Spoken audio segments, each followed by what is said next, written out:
بسم اللہ الرحمن الرحیم۔ ٹی وی کے معزز خواتین و حضرات، ہم امید کرتے ہیں کہ آپ خیریت سے ہوں گے۔ پیارے دوستو، حضرت ابراہیم علیہ السلام نے ملک الموت سے، جن کا نام اسرائیل ہے، دریافت کیا کہ اگر ایک آدمی مشرق میں ہو اور دوسرا مغرب میں اور دونوں کا وقت ایک ہو، یہ کسی ایسی جگہ روحیں قبض کرنے ہوں جہاں وبا پھیلی ہوئی ہو یا جنگ ہو رہی ہو، تو تم کیا کرتے ہو؟ انہوں نے کہا، اللہ کے حکم سے روحوں کو بلاتا ہوں اور وہ میری انگلیوں کے درمیان سما جاتی ہیں تو میں انہیں قبض کر لیتا ہوں۔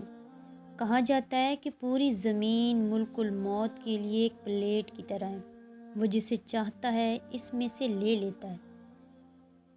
اسی طرح وہاب بن ابن منبع کہتے ہیں کہ ایک بادشاہ نے کسی جگہ جانے کا ارادہ کیا، پہنچنے کے لیے بہترین لباس منگوایا، سواری کے لیے بہترین سواری منگائی، اس پر سوار ہو کر بڑی شان و شوکت اور متکبرانہ انداز سے نکلا کہ اس کے نزدیک کسی آدمی کی کوئی اہمیت ہی نہ تھی۔ اسی دوران اس کے پاس ایک بدحال شخص آیا اور اسے سلام کیا، لیکن بادشاہ نے اپنے غرور اور تکبر کی وجہ سے اسے سلام کا جواب نہ دیا۔ اس شخص نے اس کے گھوڑے کی لگام پکڑ لی۔ بادشاہ نے کہا کہ لگام پکڑ کر تو نے بہت بڑی غلطی کی، میں تیرے پاس ایک ضرورت سے آیا ہوں۔ بادشاہ نے کہا، میرے اترنے کا انتظار کر۔ اس نے کہا، نہیں، اسی وقت کام سے آیا ہوں، کہہ کر اس نے لگام کو زور سے جھٹکا دیا۔ بادشاہ نے کہا، ٹھیک ہے، اپنی ضروریات بیان کر۔ اس شخص نے کہا کہ ایک راز کی بات ہے۔ بادشاہ نے اپنا چہرہ اس کے قریب کیا، اس نے کان میں سرگوشی کی، کہنے لگا، میں ملک الموت ہوں۔ یہ سن کر بادشاہ کا رنگ اڑ گیا اور زبان لڑکھڑا گئی۔ وہ کہنے لگا، مجھے اتنی مہلت دے کہ میں اپنے گھر والوں سے مل سکوں، اپنی ضروریات پوری کر سکوں، اپنے اہل و عیال کو الوداع کہہ سکوں۔ تو ملک الموت نے کہا کہ اب اس کی اجازت نہیں ہے، اب کبھی تو اپنے گھر والوں کو اور اپنے مال کو نہیں دیکھ سکے گا۔ یہ کہہ کر ملک الموت نے اس کی روح قبض کر لی اور وہ سواری سے زمین پر گر پڑا۔ حضرت عامش ایک حکایت بیان کرتے ہیں کہ ملک الموت حضرت سلیمان السلام کی مجلس میں آئے اور ان کے ساتھیوں میں سے ایک کو گھورنے لگے۔ جب مجلس ختم ہوئی تو اس شخص نے حضرت سلیمان علیہ السلام سے پوچھا، یہ کون شخص تھے جو مجھے اس طرح گھور رہے تھے؟ حضرت سلیمان علیہ السلام نے جواب دیا، یہ ملک الموت تھے۔ یہ بات سن کر وہ شخص بے حد گھبرا گیا اور کہنے لگا، شاید وہ میری روح قبض کرنا چاہتے تھے۔ حضرت سلیمان علیہ السلام نے اس سے دریافت کیا، تم کیا چاہتے ہو؟ اس شخص نے جواب دیا کہ میں چاہتا ہوں کہ آپ مجھے اس سے بچائیں اور ہوا کو حکم دیں کہ وہ مجھے اڑا کر کہیں دور لے جائے۔ آپ علیہ السلام نے ایسا ہی کیا۔ تھوڑی دیر بعد ملک الموت دوبارہ مجلس میں حاضر ہوئے۔ حضرت سلیمان علیہ السلام نے اس سے پوچھا کہ تم میرے فلاں صاحب کو کیوں گھور رہے تھے؟ ملک الموت نے کہا، مجھے اس شخص کو آپ علیہ السلام کی مجلس میں دیکھ کر حیرت ہو رہی تھی، کیونکہ خدا تعالیٰ سے مجھے اس شخص کو ہند کی فلاں علاقے میں روح قبض کرنے کا حکم ملا تھا، مگر وہ آپ کی مجلس میں تھا۔ جب میں اس علاقے میں پہنچا تو وہ وہاں موجود تھا جہاں میں نے اس کی روح قبض کر لی۔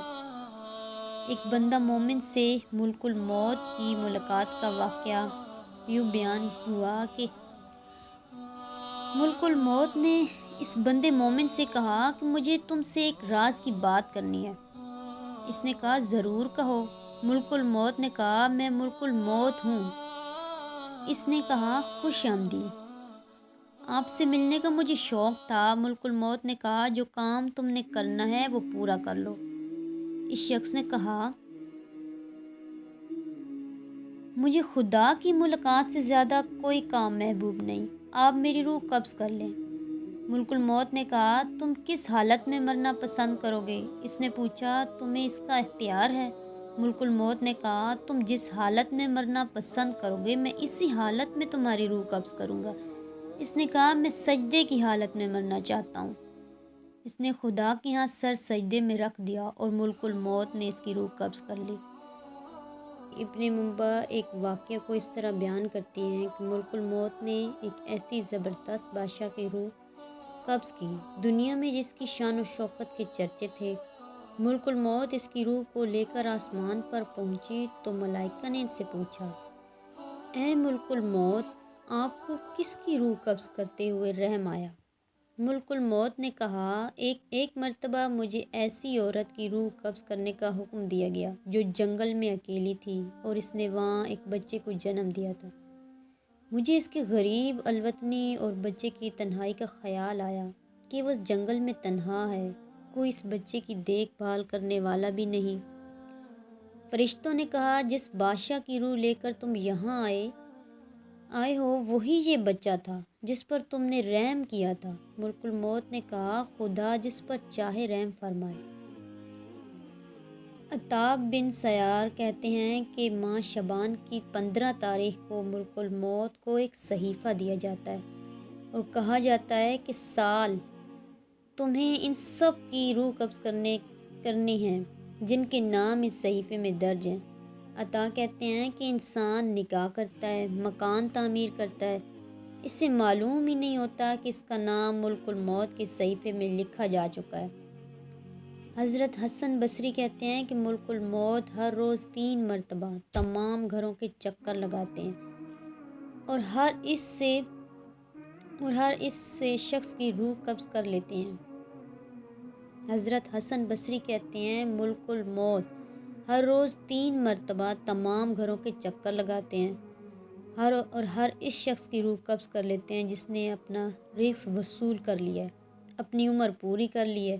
جب اس کے گھر والے روتے ہیں، ملک الموت کہتی ہیں، اس نے اپنی عمر پوری کر لی ہے، جب تمہاری عمر پوری ہو جائے گی تو تمہاری روح بھی قبض کر لی جائے گی۔ عزیز خواتین و حضرات، اس زندگی میں ہر شخص اپنے فائدے کے لیے تگ و دو کرتا ہے، اپنے معمولات سنوارنے اور ذرائع معاش کے لیے کوشش کرتا ہے۔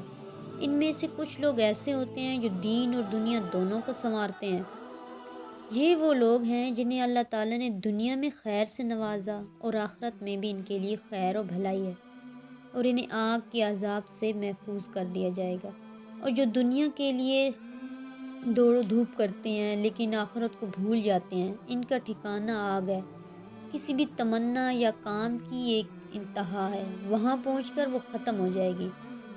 فرمان باری تعالیٰ ہے، اور بے شک تیرے رب کی طرف ہی ہر چیز کی انتہا ہے۔ پاک ہے وہ ذات جس نے تمام دنوں کے لیے مصروفیات، ہر ایک کے دل میں تمنائیں اور سب کے لیے عزم ارادہ پیدا کیا ہے۔ وہ اپنی مرضی سے جو چاہے کرتا ہے اور وہ جو چاہے نہیں کرتا۔ اللہ تعالیٰ کی مرضی اور ارادہ سب پر بھاری ہے۔